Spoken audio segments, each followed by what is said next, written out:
Welcome to 125 years of women's suffrage leading generational change.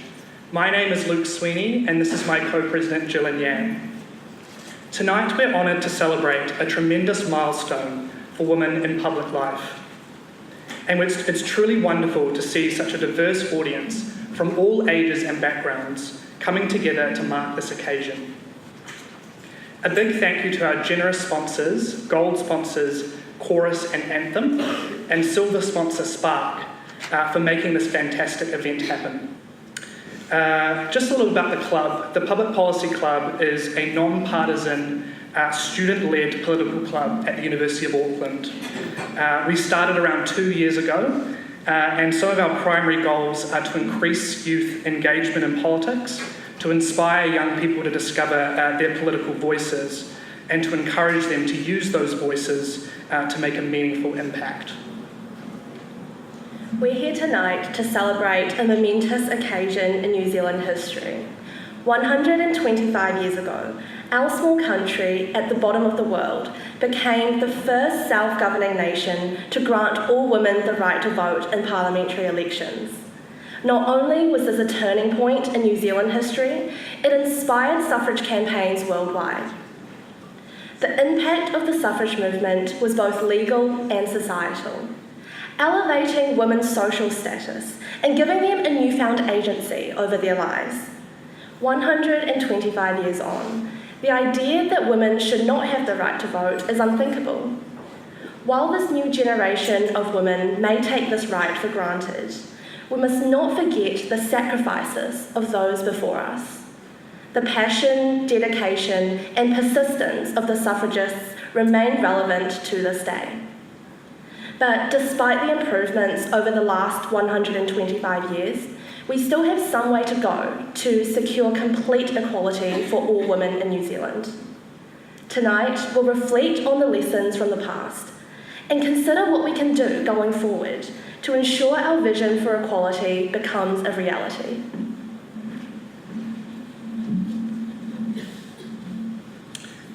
This evening, we will hear from some amazing women who, with their passion and dedication, have held some of the most prominent leadership positions in New Zealand and beyond. They have used this influence to forge a path for the next generation of female leaders, and their success is truly an inspiration to us all.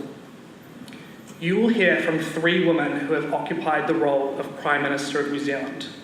Dame Jenny Shipley and Helen Clark will each deliver a speech, and we will have a special video presentation from current Prime Minister Jacinda Ardern. Dame Jenny and Helen will then be joined by current MPs Chloe Swarbrick and Louisa in a panel discussion moderated by Ali Moore. Following the panel discussion, we will have a Q&A session where we will present questions from the audience. And if you look in your programs, there are instructions there on how to submit questions on your mobile devices. We'd now like to invite Kate McKenzie, CEO from Chorus, a successful female leader in her own right, being currently the only female CEO of a New Zealand publicly listed company. We'd like to invite Kate up to introduce our first speaker.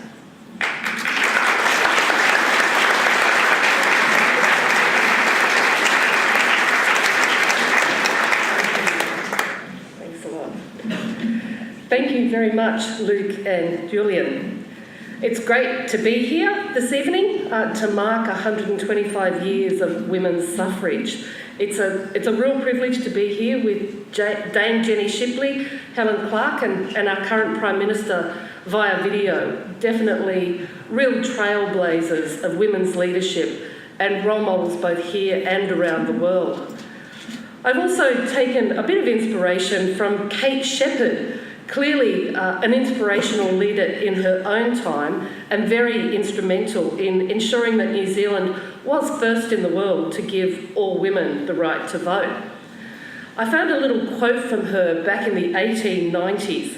She said, "We're tired of having a sphere doled out to us and of being told that anything outside that sphere is unwomanly. We want to be natural just for a change. We must be ourselves at all risk." And even though that's a quote from quite a long time ago, there are still pieces of that I think are relevant today. Clearly, Kate Shepherd was an advocate for authentic leadership long before modern textbooks were being written on the topic. And I know that there are here tonight many university students, and I emphasise to all of you, whether you decide to enter the realms of business or politics or education or something entirely different, we're told these days that the jobs that you will have haven't been invented yet, you will definitely all benefit from the strong and inclusive democracy that's been built here in New Zealand by the likes of Kate Shepherd, Dame Jenny, Helen Clark, and others who have come after them. At Chorus, we are big believers in diversity and inclusion.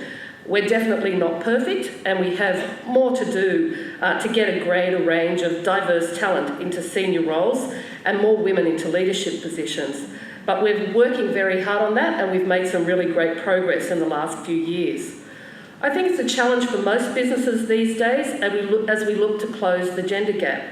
I thought it was fantastic to see Simon Mutter from Spark talking so openly at a recent Global Women's event about Spark embracing a heart-led approach to diversity and inclusion. I think we really make progress when male leaders like Simon get involved in the cause. I'd also like to recognise some of my fellow female CEOs. I thought it was really odd when I first got here and people said I was the only CEO of an NZX-listed company, but there are many other great female CEOs here in New Zealand. Alison Andrew at Transpower, Angela Mentis at BNZ, Victoria Short at ASB, and Donna Cooper, who's recently become CEO of Kiwi Bank. It's wonderful to see the list of female CEOs growing. I've definitely been very fortunate myself over the course of my career, and I think people like Dame Jenny and Helen have definitely paved the way for women like me and like you all in the room this evening to follow in their footsteps. Some of my early learnings, my parents drummed into me a strong work ethic and also a strong sense of always contributing to the greater good in the society that you're in the way that you lead. And they're things that have stood me in good stead as I have worked my way through my career journey. I think, like everybody else, my journey hasn't always been easy. I've definitely faced challenges and prejudices at times and felt the need to steel myself, perhaps a little bit more than some of my male colleagues.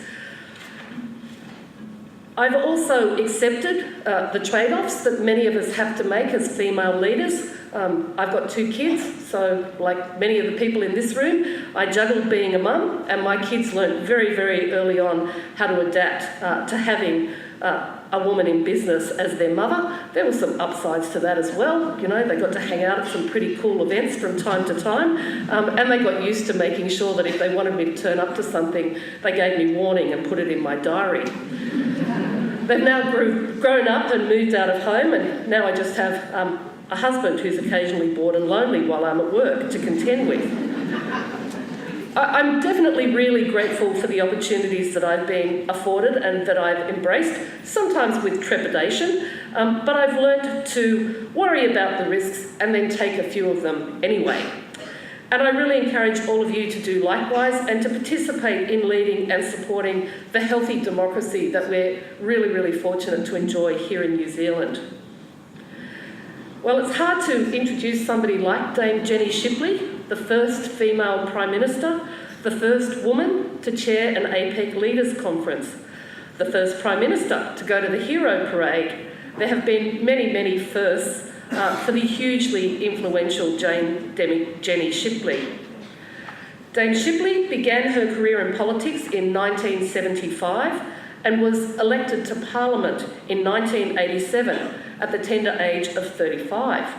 She was appointed as Minister for Social Welfare and Women's Affairs in 1990, then Minister of Health and Women's Affairs in 1993, Minister of State-Owned Enterprises, State Services, Transport and the ACC, that must have kept you busy, in 1996, and that saw her leading significant economic and social reform. She became Prime Minister in late 1997. Dame Shipley's term as Prime Minister saw New Zealand experience renewed economic growth as well as further policy shifts. A fiscal conservative and social liberal, Dame Shipley made significant moves to modify the then Conservative National Party and making it more inclusive. I bet there were some interesting conversations in the course of all of that. Attending the Hero Parade as Prime Minister was a significant gesture for the LGBTI community. Since her retirement from Parliament in 2002, Dame Shipley has had a leading business career as a director of several listed and private companies in New Zealand and offshore. She was and continues to be a strong advocate for inclusion, diversity and women, taking leadership roles in Global Women New Zealand, Champions for Change and the Council of World Women Leaders. She is also patron of the New Zealand National Heart Foundation's campaign, Go Red for Women. Dame Shipley has paved the road in New Zealand for future female leaders. We are honoured to have her here this evening as part of our prestigious panel of women leaders, and it is my great privilege and pleasure to introduce you now, Dame Jenny Shipley.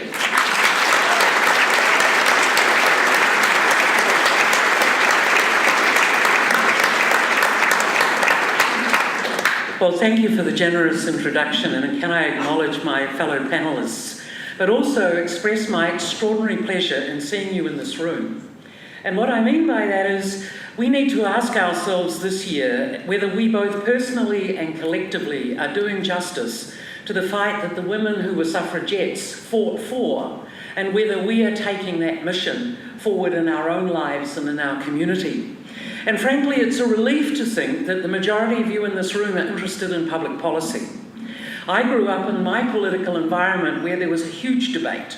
There was a debate between the left and the right, and there was a debate between the status quo and what the future could possibly be. And I think it's important for every generation to think about what their responsibility and opportunity is in that respect. As I reflect, there are three things that matter to me and I hope will matter to you. Being a leader. Women do not need to apologise for being leaders, and yet there are still social pressures for us to support rather than lead. I happened to grow up in an all-girl family, and my parents simply expected my sisters and I to lead, to find our voice, to use that voice, and indeed to be effective. I think the second thing is to think about causes. Although cause is useful, as long as in defining what you're against, you're also prepared to bring your intellect and energy to define what will make the difference. In other words, how to move it forward. Which really brings the third challenge that certainly in politics I faced, and that is, how do you deliver outcomes that will materially make a difference to the things that are at your heart or your generation that require change? We could speak all night if we had the chance, and we don't have the time. But if I were to pick out two issues that burnt for me in that era, and remember this was in the late 80s and early 90s that we were having to make decisions. The first thing is a young mid-30s person in politics that really wound me up was the concept of intergenerational equity. You know, does one generation have an opportunity to spend more than is their share on their desires? And you have to understand that I came into politics at a time where New Zealand governments had spent more than they took from taxpayers for 17 years in a row and sent the excess to debt and the next generation. And my generation of politician, much younger than many of my peers in the National Party, felt that that was an unsustainable and indeed a lacking in merit political strategy. And so as difficult as it was, and these were controversial years, where we decided we would work out how to make sure we got our country back into surplus, and I am very proud that successive governments have now set that as a priority. We took some very demanding decisions. The second thing that drove me was the concept of equity. This is also controversial today, and particularly when there are pressure on people around being popular as well as doing what is right. The concept of equity in my generation, and I happen to still believe this today, is the challenge that it offers each of us to make the choice that if we have resources, Should we accept that there is a universal concept of entitlement, or do we really mean by equity that we're prepared to proactively and affirmatively invest in people who, for whatever reason, have started behind, and it will take focus change in order for them to experience equal outcomes? I am one who accepts that there are certain things that should be universal, and they are good things to debate. But I personally find it lacking in merit to accept the argument that somehow or other the middle class, or indeed all of us in any way, are entitled, as opposed to be able to bring our intellect and discipline to how do we make those choices. Every generation of public policy leaders should have to grapple with this question. Do you know better to do what with people's money than they do themselves? In other words, the right to tax and spend. And the question of whether you are saying equal opportunity matters, assuming that everyone starts at the same point, or whether you are prepared to accept that that is not true. And if so, what public policy position will you take? I want to leave this with you as a challenge. Every generation in my adult experience has to grapple with this some way or another. But I worry that populism is actually making this far more difficult. And I hope that your generation will wrestle with this question and draw your own conclusions. The third thing that mattered to me in politics was, as a woman, not only finding my voice, but trying to think about not only how should we get to make progress, but what things really needed changing. And again, we could spend a lot of time. But the 1993 human rights legislation that said you couldn't discriminate against gender in terms of employment was an important step forward. And yet now, many years later, theoretically we should be in an even position. But you know as well as I that things like pay is lagging behind. Huge progress has been made.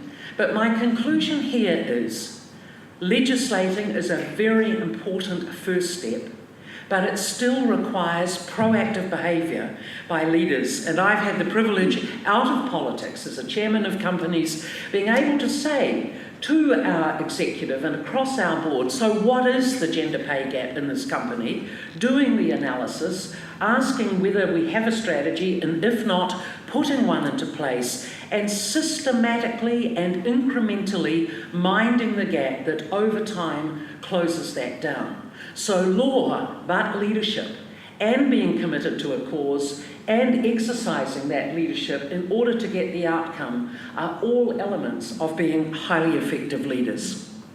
The other things I'd call out are things like breast screening, cervical screening. The Labour Party in the late 80s had begun the implementation of the Cartwright inquiry, and we in the National Party followed that through.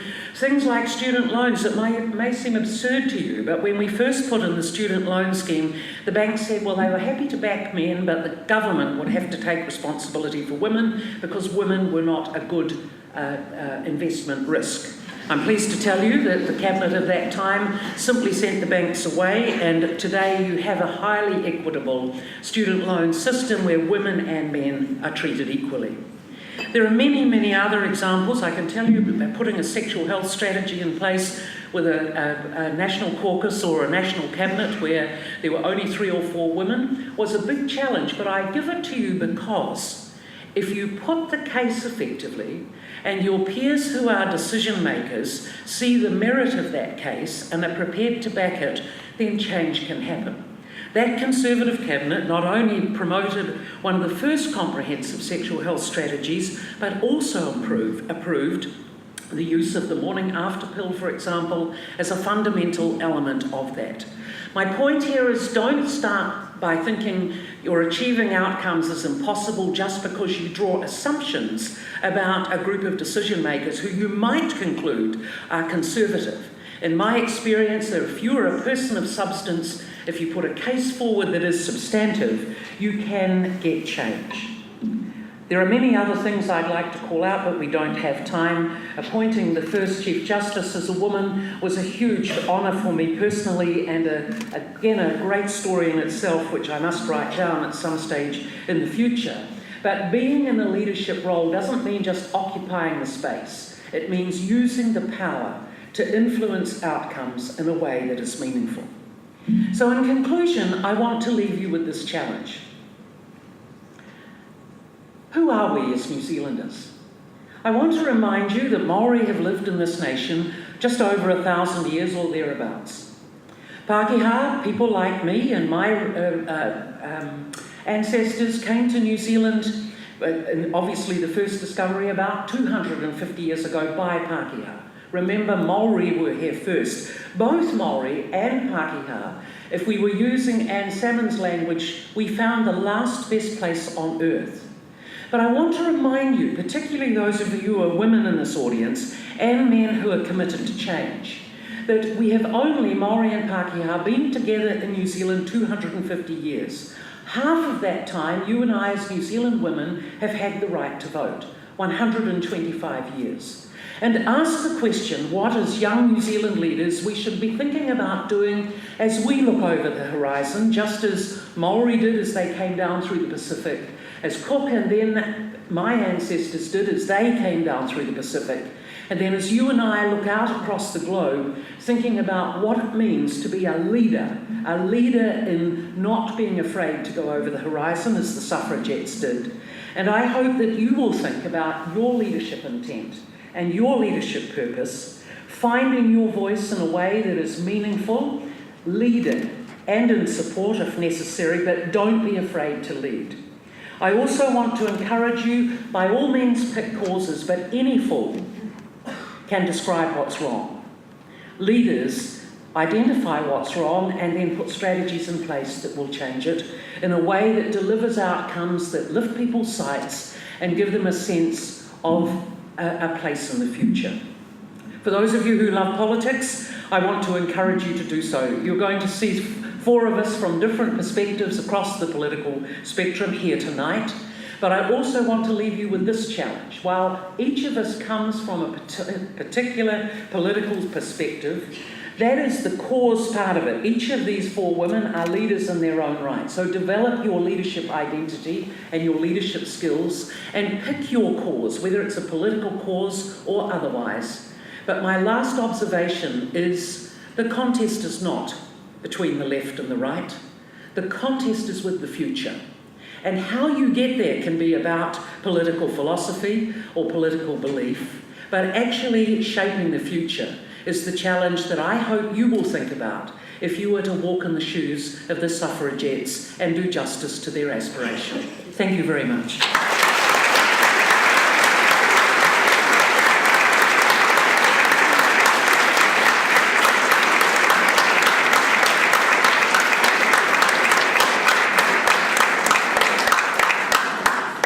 Thank you so much, Dame Jenny, for that inspiring address. What a terribly hard act to follow. I'm glad I'm not a keynote speaker. I'm Jane Sweeney. I'm co-founder of communications and marketing agency Anthem with my business partner Carolyn Kerr, who's somewhere here in the audience. It's been our huge pleasure to work with the University of Auckland Public Policy Club and the other sponsors, Chorus and Spark, to bring this fantastic event to life. And thank you so much, Jenny, for those inspiring comments. And they're very motivational in terms of grasping our leadership role, achieving outcomes, lifting your sights to create change, looking at your opportunity as young New Zealand leaders to really find your leadership intent. So thank you so much. I'm so delighted that I've got 2 of my personal heroes here. I'm going to do a little bit of fangirling. Dame Jenny Shipley and Helen Clark have both been very instrumental in my personal leadership journey and have helped me with my leadership intent, and for that I thank you very much. Chloe and Louisa, I've heard you both speak at previous events and I've really appreciated your wisdom. Well, I'm sure most of us in the room here think that gender diversity is a complete no-brainer. I hope we do anyway. And yet here we are, 125 years since women gained the right to vote and gender equality is still not a reality. Trailblazers like these women that we're hearing from today can inspire us to be the change that we want to see. And I'm hoping that what you hear this evening will challenge you to be brave and champion diversity in whatever situation you find yourself in. For me, it's small things. I'm a proud and active member of Global Women, and Caro, our General Manager and my business partner, is currently on their Breakthrough Leaders program and getting a lot of wonderful material for her leadership intent. At Anthem, Cara and I have a whole load of fantastic young women, some of whom you'll meet tonight, whose leadership potential we try to nurture and find practical ways to help them to juggle their personal and professional lives. Hopefully you'll come away from this evening with some ideas of things you can do in your world to give equality a boost. As Jenny said, putting your energy and intellect into moving diversity and inclusion forward and achieving real outcomes in your sphere of influence. Well, it falls to me as a great privilege to introduce our next speaker, Helen Clark. After Helen's address, we'll hear from Prime Minister Jacinda Ardern by video. Helen has done so much to further the rights of women, and it's great to have her here supporting the university she graduated from and where she was also a lecturer in political science. Political equity and representation were issues that interested Helen from an early age. In 1981, she won the Mount Albert electorate and she entered the 40th New Zealand Parliament as one of only 8 women. During her third term in Parliament, Helen became a cabinet minister and she rose to Deputy Prime Minister in 1989. After 9 years in opposition, Helen led Labour back into government, and in 1999 she became our first elected female Prime Minister. She held this position for 3 successive terms. Helen's leadership contributed to stable government which prioritised inclusive growth and sustainability, and which secured new openings for New Zealand exporters into major markets like China. After stepping down from the New Zealand political scene, she served as administrator of the United Nations Development Programme for 8 years. Helen is an icon of strong, stable and successful leadership. It's a testament to the impact that she's made on the lives of so many New Zealanders that she's bestowed with perhaps the greatest honorific title one could hope for, Auntie Helen. We're delighted that she could be with us here this evening as part of our prestigious panel of women leaders. Ladies and gentlemen, a warm welcome please for Helen Clark.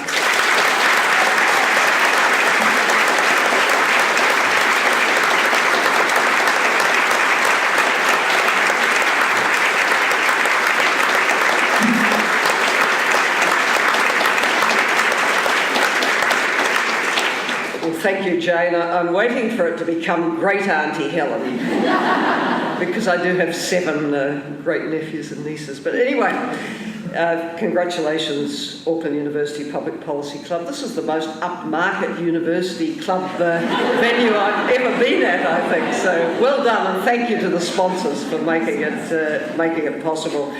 But truly, I'm really thrilled that this 125th anniversary year is getting a lot of prominence. And I've been scratching my head and thinking, why is that? Because often after 100 years, people call it quits and kind of forget about it till someone says 200 years down the track, let's celebrate this. But I think it's a coincidence, firstly, that yet again we have a woman Prime Minister, and we've had women Prime Ministers for more than half the last 21 years, so it's sort of becoming mainstream here, which is fantastic. But also it's, I think, because we're in what I call a third wave of feminism. Now, the first wave, the shoulders of those on whom we all stand, going back to the fight for the suffrage in 1893, and what a remarkable thing that an all-male parliament in 1893 voted that in, 25 years before the United Kingdom and a lot of other countries. I think the second wave came with the post-war baby boomer generation, of which Jenny and I are both members, and we crashed through a few glass ceilings.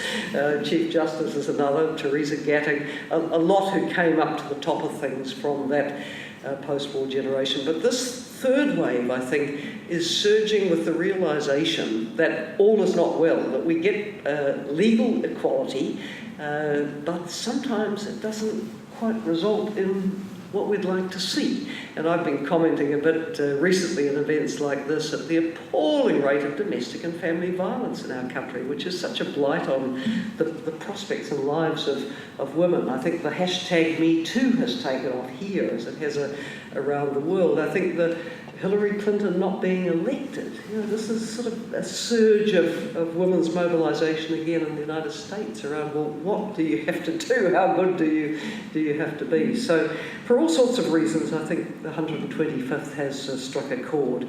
Now, I spent the years from 2009 to 17 focused on the offshore scene and working a lot on gender equality issues. And often I would have women in developing countries saying, we're making such slow progress. And I say, well, on political representation, don't take as long as we did, because 1893, women got the vote. We didn't get the right to stand till 1919. The first woman was elected in 1933, 40 years after the franchise was obtained. The first woman cabinet minister was Mabel Howard in 1947. And when I was elected in 1981, the numbers doubled from 4 to 8 in Parliament. We were 9% of the Parliament. It was really pathetic. A lot changed with NMP. We went in one election from 20% female in the Parliament in 1993 to 30% in 1996, and it's sort of plateaued around there. Now it's close to 40, and I truly believe that with the goodwill of all political parties, it can be 50-50 within the next 2 to 3 elections. And I think we should set 2030, which is the big date for the Global Sustainable Development Agenda, for that to be a realisation. Look, Jenny and I could write books and talk for hours about our journeys to do what we did. And to be honest, it wasn't easy, but life isn't easy when you're running in the fast lane and trying to achieve things. Like Jenny, I came from an all-girl family, so I never knew a family where there were girls' jobs and boys' jobs. You just pitched in and did the things that had to be done. I grew up on a farm. But what I love about New Zealand is you can break through. It doesn't matter who you are, you can break through. Women have broken through. And I look at our parliament today, it is so different from what I walked into. Many more women, many more Māori, Pacifica MPs from our Asian communities, LGBTIQ plus MPs. Truly, it looks like New Zealand, and I think that's really fantastic. Look, one last point. No matter how tricky our journeys might have been to get where we got to, I am so mindful that our problems, in a way, are minor when we compare them with what women are putting up with around the world. There are still how many millions of girls each year tortured with female genital mutilation. There are 155 countries in the world where there is some discriminatory law against women. There are countries where girls are forced into marriage underage. They have no choice over who they marry, whether or not they have children, how many they have, how they space them. None of those rights are there for them. And breaking the glass ceiling for them is not the ones up here that we've been breaking through. It's trying to get a rung on the ladder towards equal rights. And crusading on that will keep me busy and advocating for quite a lot of years to come. Thanks very much.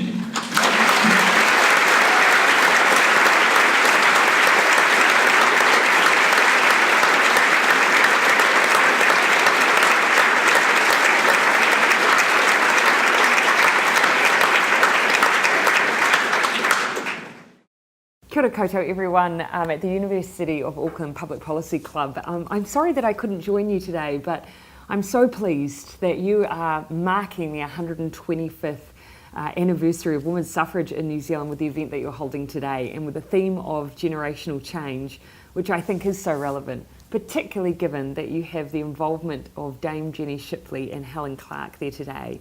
I want to be a little bit self-indulgent, if I can, and acknowledge, as New Zealand's third female Prime Minister, the importance of the role and the huge impact that both Dame Jenny and Helen have had on my life at a personal level, but also at a political level. They carved a path, and no doubt I'm in this role and finding it even easier from a gender perspective than I probably otherwise would have, because of the work that both of them have done. So for those wahine toa, I thank you personally, and I thank you on behalf of women in New Zealand. Look, we have so much more work to do though, and I know that women in politics ourselves would acknowledge that it's not just about whether we've reached 50% representation in Parliament, although we're as close as we've ever been, or on boards, or at that level of representation. It's also about the gender pay gap. It's about the fact that women are overrepresented in low-wage work. It's about their financial security.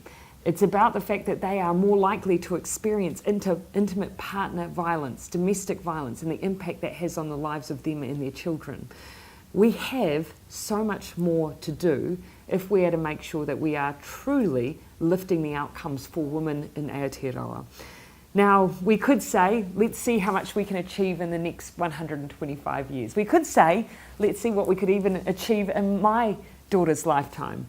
I would rather say, let's see what we can achieve in the next 3 years. Or heck, if I've given the chance, the next 6, or maybe, Helen, if I'm chasing a goal, the next 9. Either way, we won't do it alone. And I thank you for being part of the debate that's so important. Let's keep pushing for change.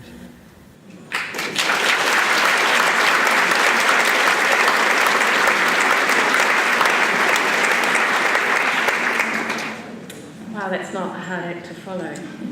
I'm Melissa Anastasia, I'm General Counsel at Spark, and I also help to lead out our diversity initiatives. It's really great to be here today celebrating 125 years of suffrage, although clearly, as Dame Jenny, Helen and Jacinda have already touched on, there is still so much to do. So, it's wonderful to have the opportunity this evening to hear from some exceptional New Zealand women around their ideas about how we can take this conversation forward around gender equality in New Zealand more generally and broadly.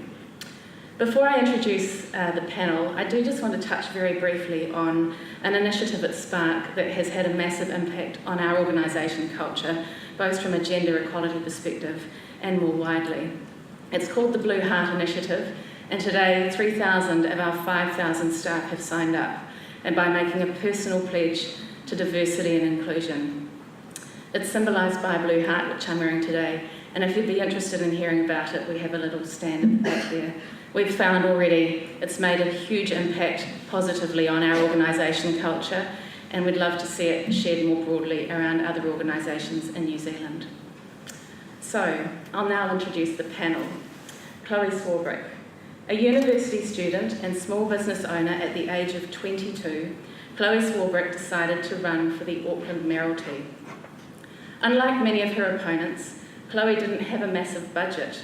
What she did have was strong, evidence-based policy and a predisposition for listening to people. Her voice resonated with a large number of voters who previously felt they weren't heard. In the space of just 4 months, on a shoestring budget, Chloe managed to win over almost 30,000 voters, placing third in the mayoral election, which is obviously a phenomenal achievement. Chloe thought long and hard about the platform she was now privileged to have and the momentum she had gained. Not wanting to squander this, Chloe joined the Green Party in 2017, becoming the youngest member in the New Zealand Parliament in 42 years. As an MP, Chloe has been a strong advocate for sensible drug law reform and mental health, and is passionate about opening up politics to a whole new generation of people along the way. We are privileged that Chloe could join this evening as part of our prestigious panel. It is my pleasure to introduce Chloe Swarbrick.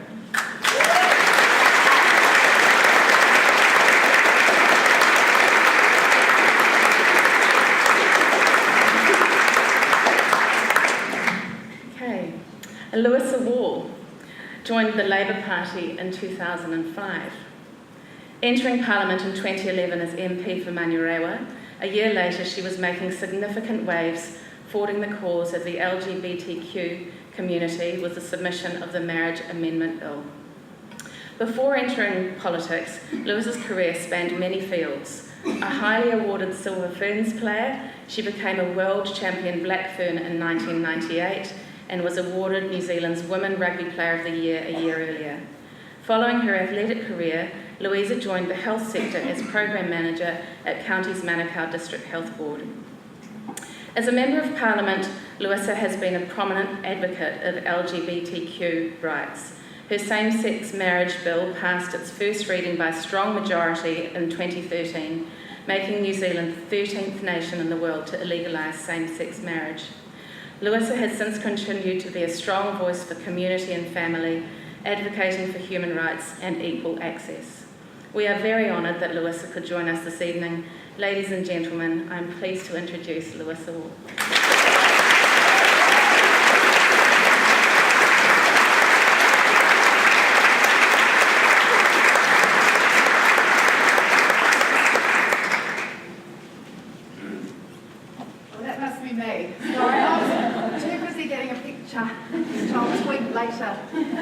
Hi everybody, Court Ali Moraho. I'm going to jump straight into it because we've only got 20 minutes, which is not really long enough, right? So hold on, let me run a clock over this. Can I start with something a bit personal? Because I didn't realise this, but you, Helen, and you, Dame Jenny, are close friends. I know this because I saw it on a magazine, like last week.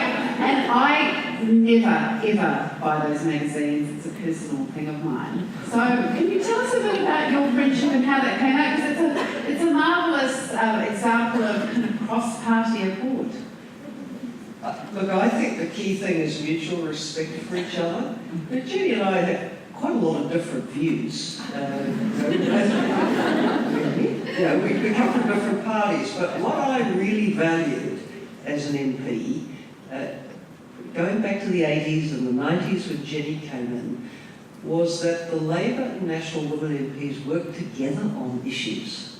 They worked together on domestic violence. They worked together on sexual and reproductive health and rights. They worked together on gender equality. So, you might have disagreements on other things, but you have respect for each other and you have absolutely shared interests. And I think to the greatest extent possible, the women MPs should look for what are those points of shared interest, because actually the public might like to see MPs working together. And one of the most poisonous political environments in the world today is the US, where there's such polarisation. We don't actually need that. There are things we can find common cause on, while respecting the differences that also exist between us. Agree? Of course, look, we're both leaders, and I think we both mutually respected the fact that we stood for something. And we sure as hell had some rows, but actually, we also, behind the scenes, actually some of our male colleagues didn't know when we were collaborating together to actually ensure that some things didn't happen and other things did happen. So those common interests certainly drew us together. It is the mutual respect for outstanding leaders, though, that I think is that bond in common that is enduring.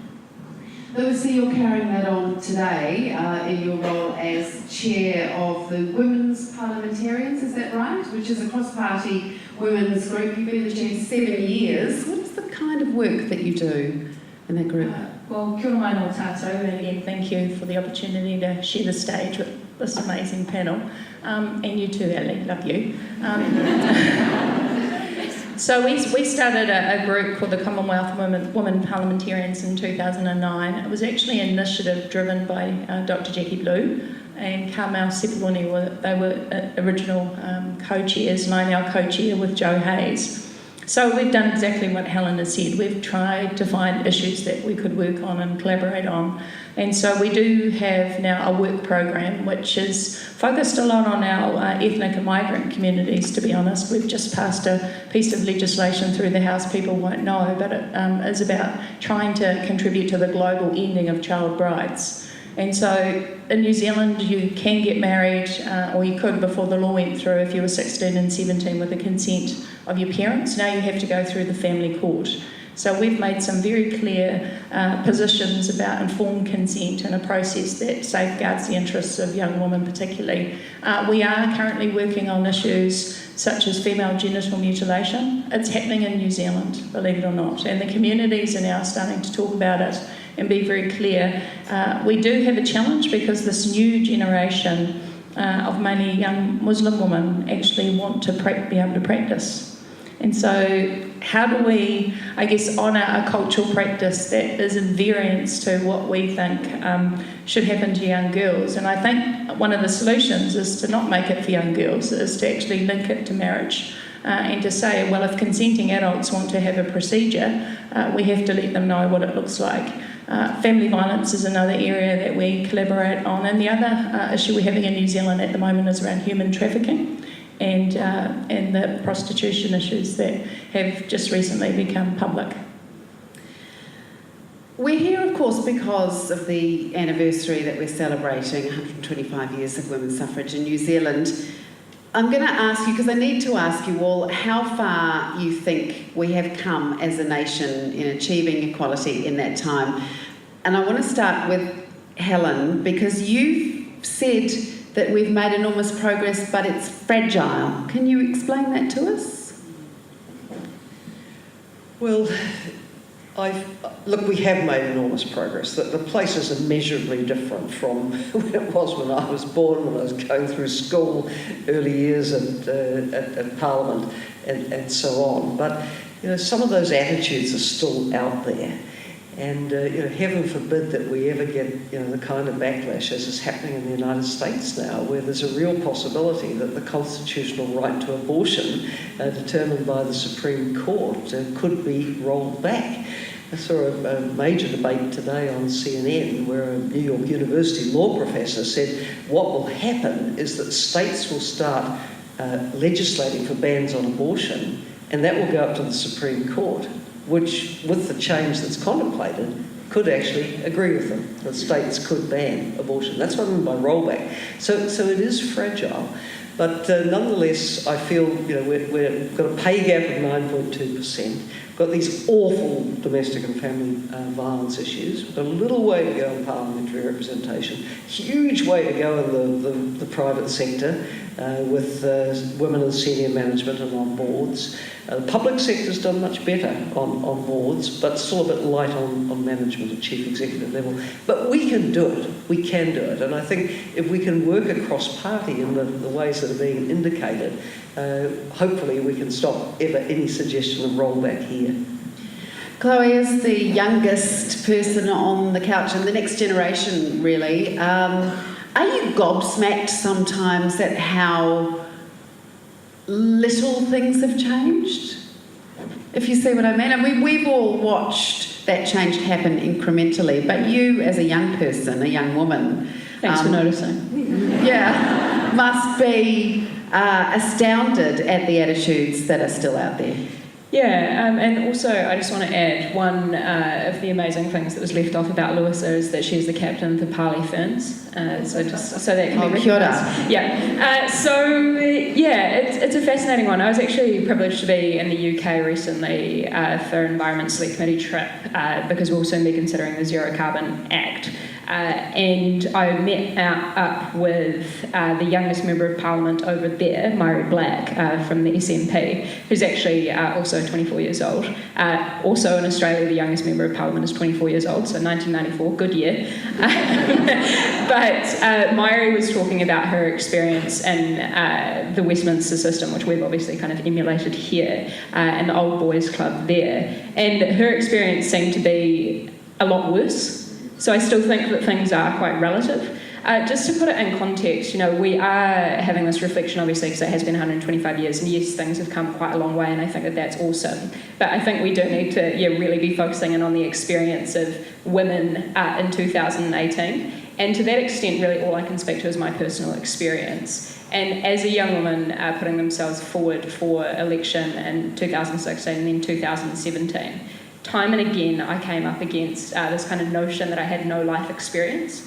And I found that really fascinating in the context of the last baby of the house. It's a technical term it's actually on Wikipedia, it's the technical term for the youngest member of the house, Todd Barclay.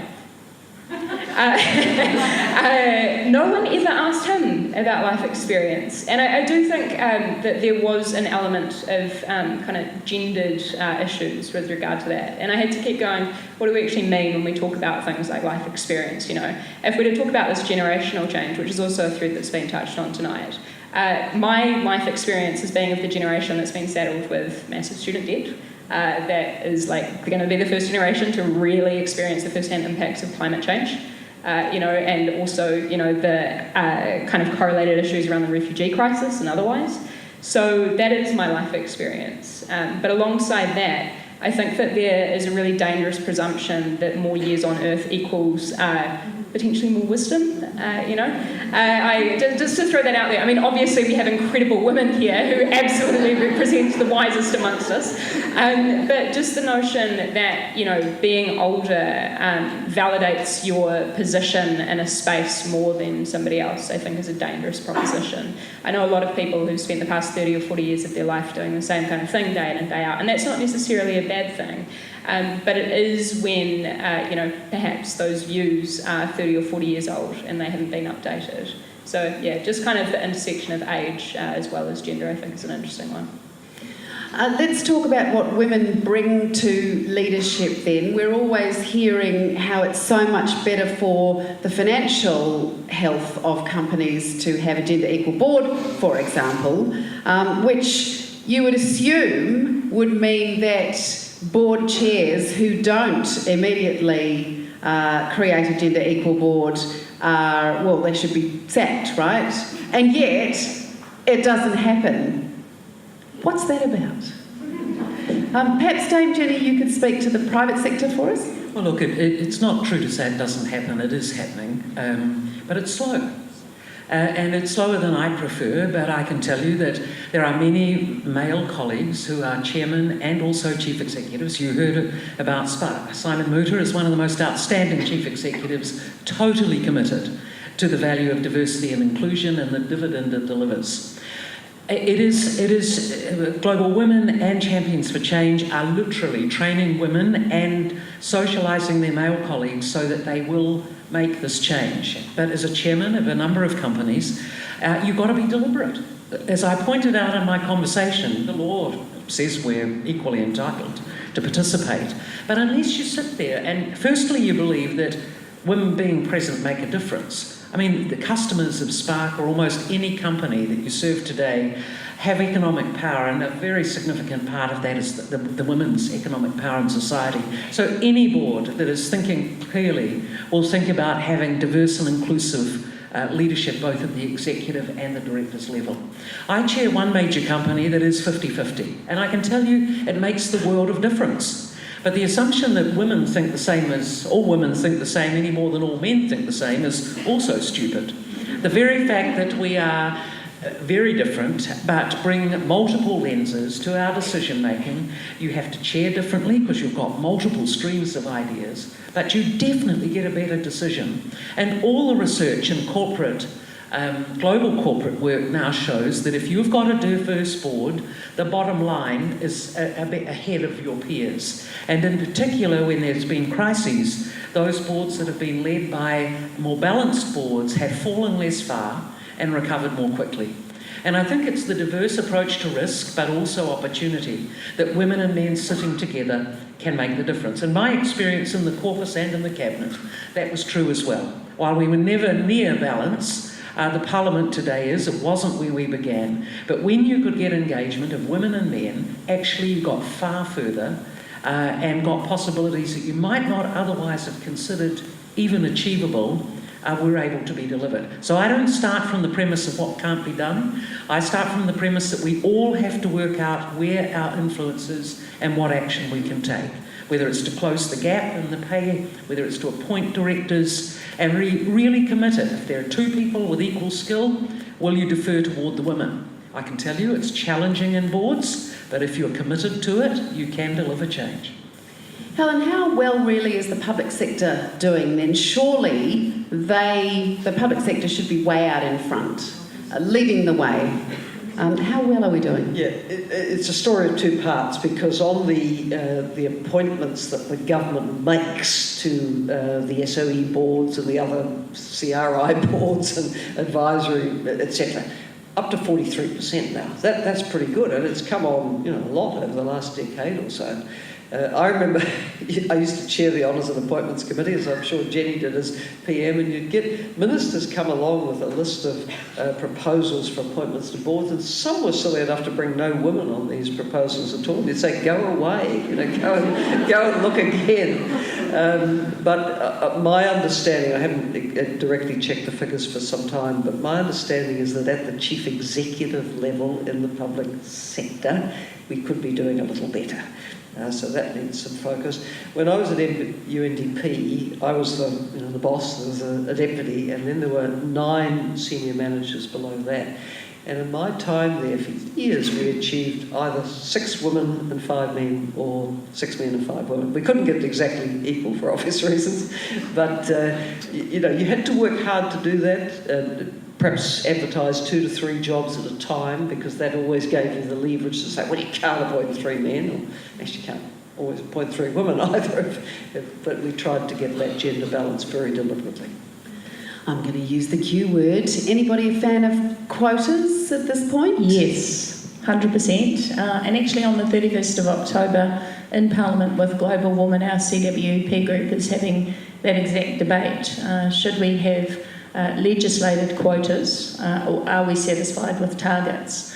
So I'm on Team Marilyn Waring, and we're versing Joan Withers and Molly, but I think the reality is we need mechanisms that produce outcomes, and we know that quotas work. We have the research, and so we just have to be brave enough to do it, like France, like Germany, like a lot of the European countries other than the UK, and it is about outcomes. If we want the outcome, then we have to do what we need to do to achieve it. And from a parliamentary perspective, parties have done that. So the Greens have always had a 40-40-20 policy, and in fact at the moment they're 75% women. But the Labour Party have an aspiration by 2020 where we'll be 50-50. We're currently 46%.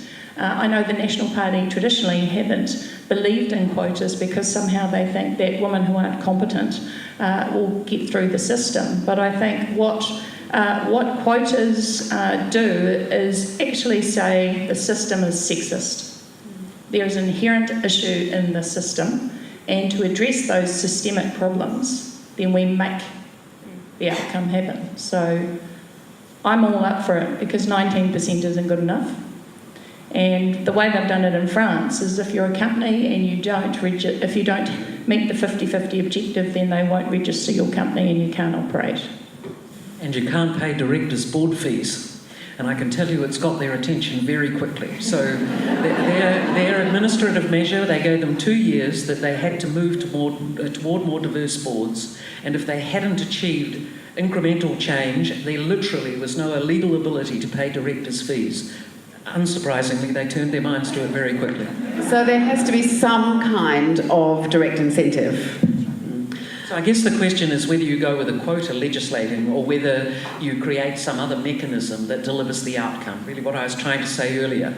Quotas can get you into trouble. On the other hand, they can solve problems. I've spent my whole life being against them, but I must say I'm closer than I was. If we cannot get change, to being prepared to consider an intervention. And whether it's the quota or something like a 2-year window or a 3-year window, we've got a pipeline of women that Global Women, National Council of Women, YWCA, they're all bringing women through. So the excuse that there are no qualified women is frankly nonsense. So it is other things that we need to do.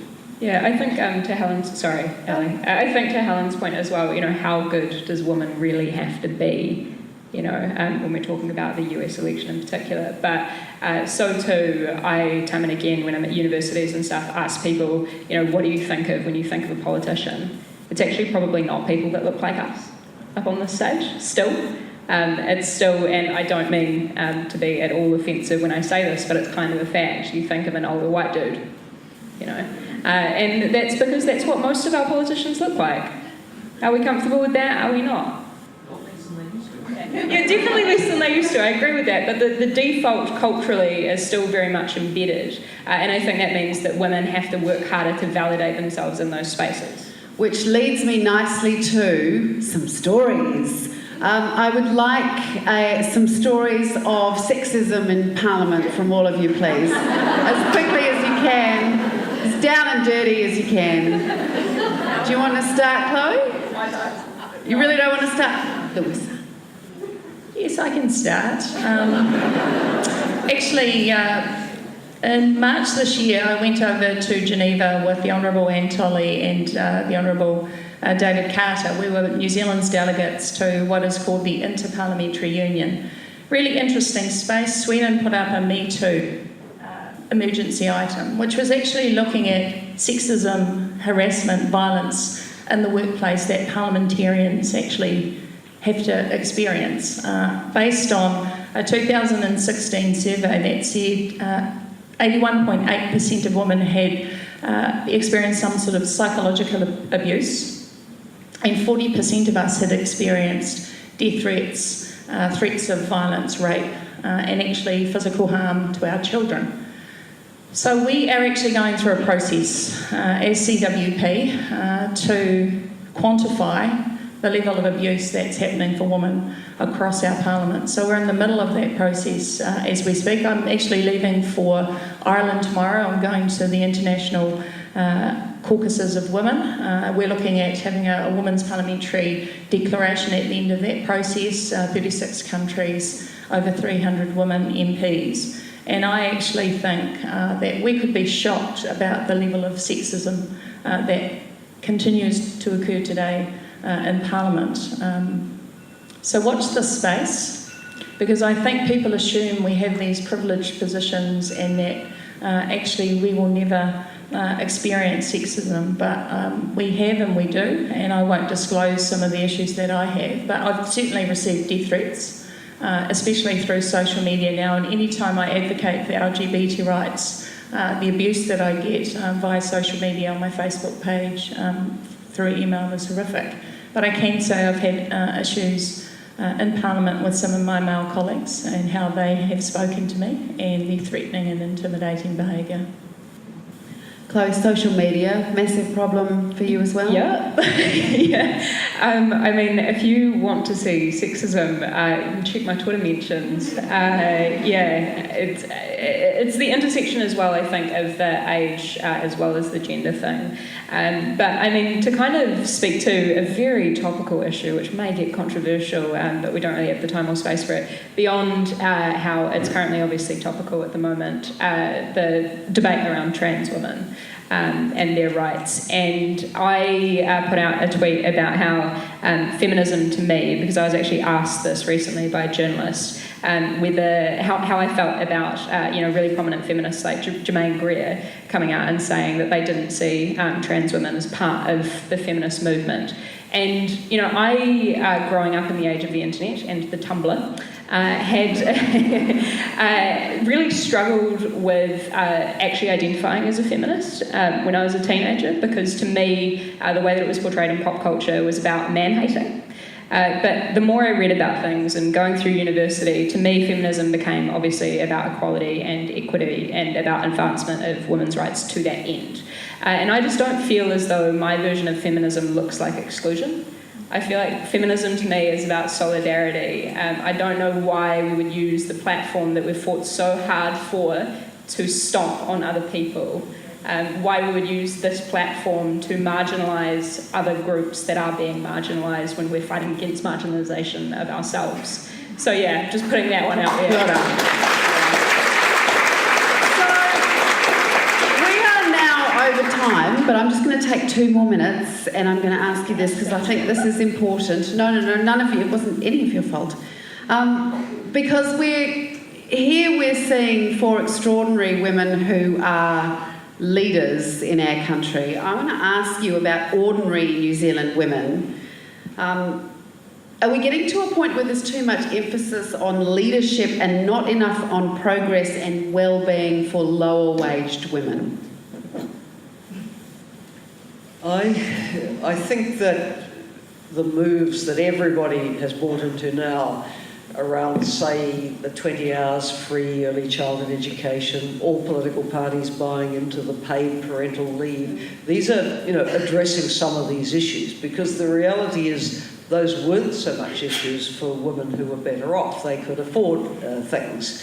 but it's when they become available as a matter of right, then that women who would otherwise find it very difficult to balance home and family, in fact on a low income without the kind of support you get from the 20 hours free, it can cost you to go to work rather than having anything left over at the end of it. So yes, I think we should always be mindful of what is the position across the socio-economic spectrum. Always when you lift the minimum wage, women will be the major or the majority beneficiaries of that because they're more likely to be low paid. So keeping that equity focus, I think, is very important. I think that these women on the stage, and I include myself, I think it's very important that we're careful. I view myself as an ordinary New Zealand woman who happened to take some opportunities and exercise some choice. And I accept that we need to separate economic advantage that as a result of that advancement. But we live in a nation where Helen and I did not have to be multimillionaires. Indeed, both of us came from humble backgrounds and were able to rise to Prime Minister. We should celebrate that and allow every woman not to feel held back, but enabled. I think the second thing is, in my observation, the women I meet who we would describe as ordinary are actually leaders. You know, there are leaders everywhere, right across the socio-economic groups, doing absolutely amazing work. And I want to acknowledge leadership wherever it is, and I personally think if each of us leads a little, an immense amount gets done. And it's very easy to socialise women not to take the leadership roles because we should be ordinary. That is an old game, which is in fact a male socialisation of their expectations. So please let's not fall into the trap. I would hope that every woman has the chance to live the life they wish to live with the means to do it, and all of us as leaders, wherever we are, need to work in order to achieve that. So the cliches are a trap, and the bullying is a trap, and we have to be careful that we ask ourselves, is bullying about us or about other people? And Helen and I didn't get to answer the question around had we ever been go on. sexism. We'll extend the time if you've got a story for us. And I don't want to be intergenerational here or sound old. I was young too once, believe it or not. And at that time, honestly, it was extraordinary. You know, there was severe, you know, I would be asked, who is looking after my children?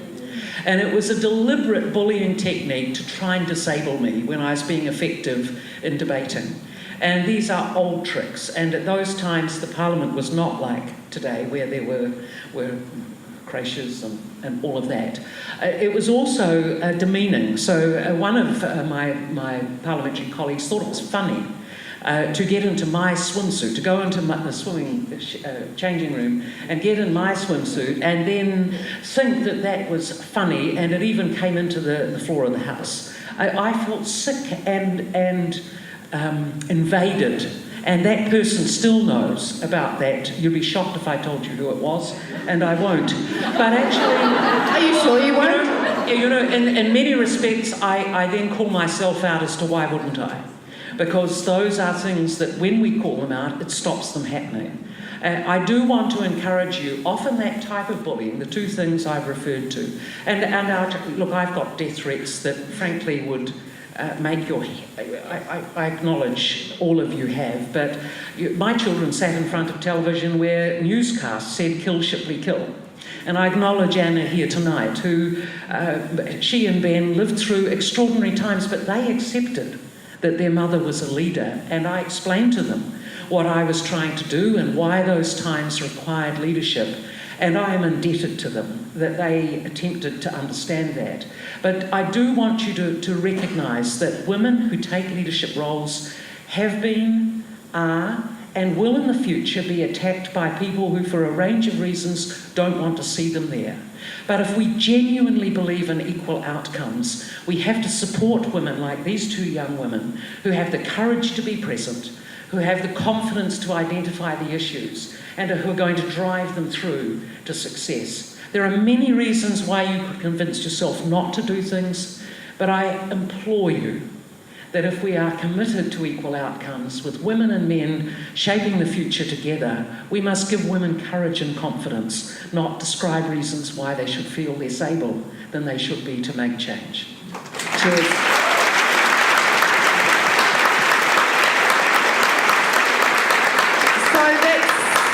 A good spot to announce that we're going to take questions from the audience. Now, I don't know how many of you are conversant with Slido, but it is a wonderful tool where you can grab out your device and pop a question in. You can find it at slido.com.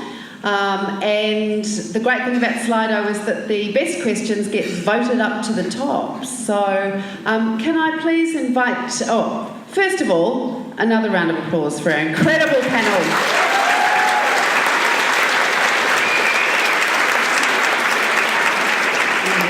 And can I invite Gillian back to the stage, please, to run our questions from the audience?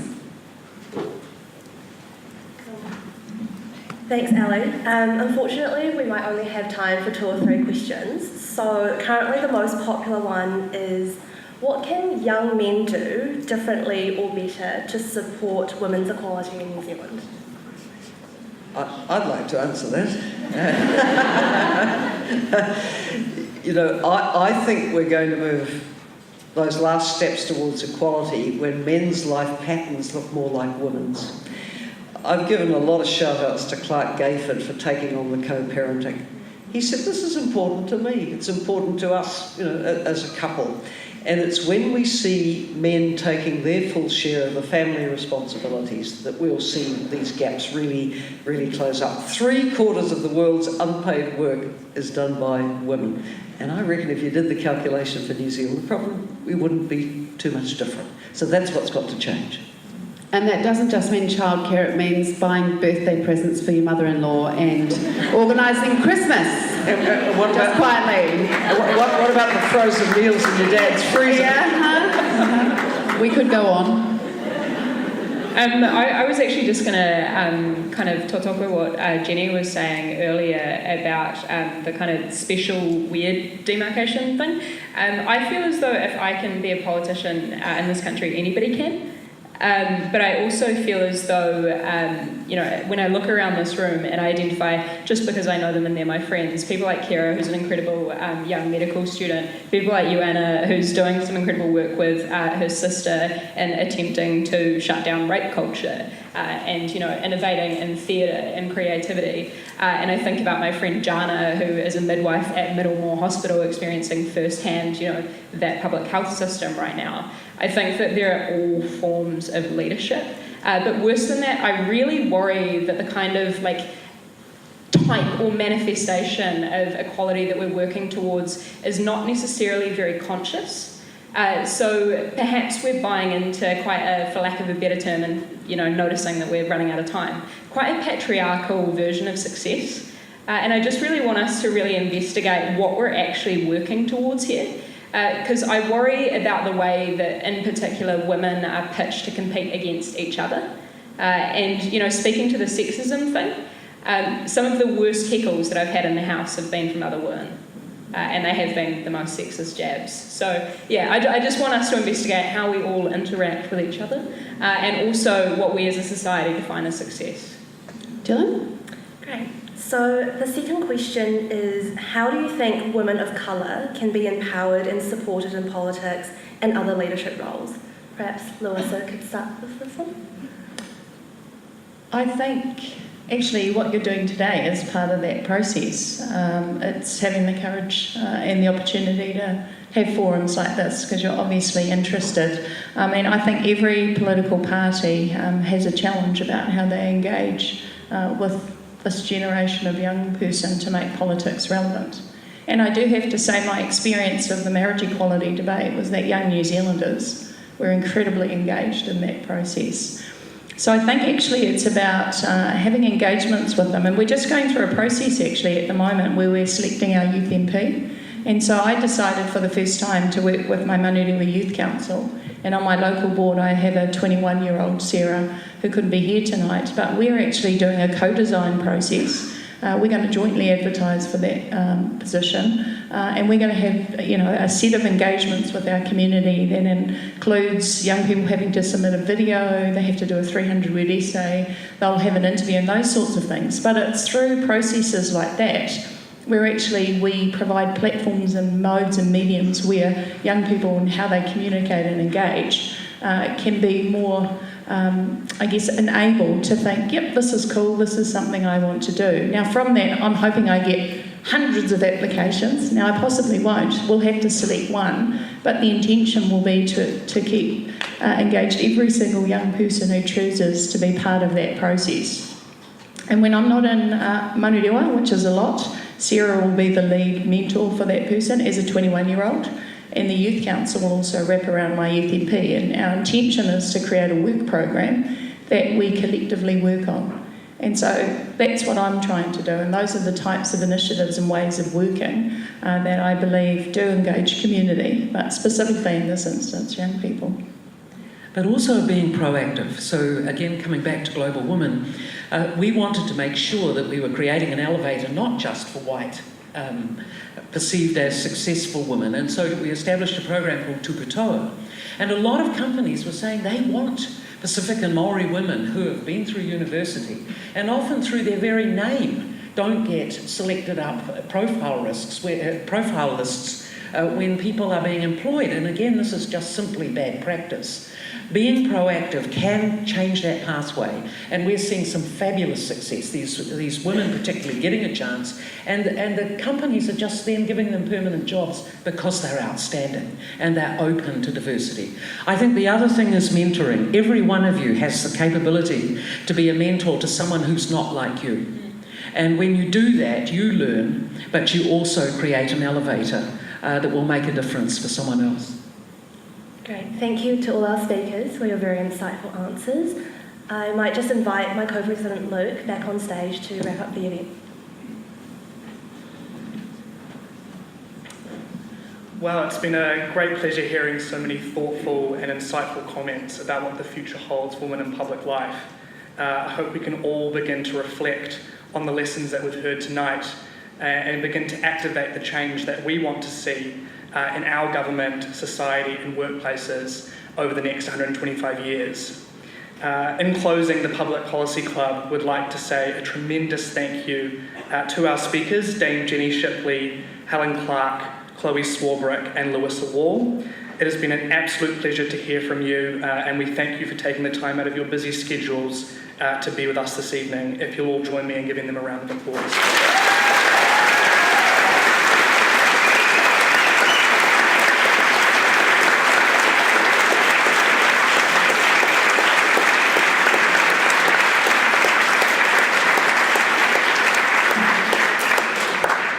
If you could also please join me in giving a round of applause to the fantastic Ali Moore for moderating our panel tonight.